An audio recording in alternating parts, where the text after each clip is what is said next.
Örче Иса Өмүркулов бейбаштыкка шектелип милицияга жеткирилди. Бул тууралуу Өздүк булактар билдирди. Маалым болгондой, Örче азыр наркологиялык борбордо.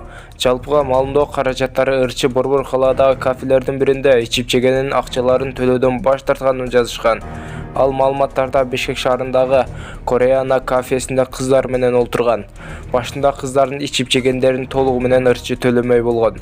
Бирок эс алып өтүп кетеринде каражаттарын төлөөдөн баш тарткан. Окуя болгон жерде милиция чакырышкан. Милиция кармап кеткен.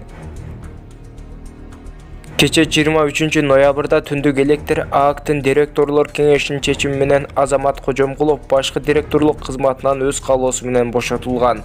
Бул тууралуу компаниянын сайтында айтылат. Анын ордуна Нурдин Осмонов дайындалды. Видеого лайк басып жана каналыбызга эң туура жазуучуларыбыздын катарына кошулуп, подписаться деген кнопканы басып, жандагы коңгуроочону да баса кетиңиздер.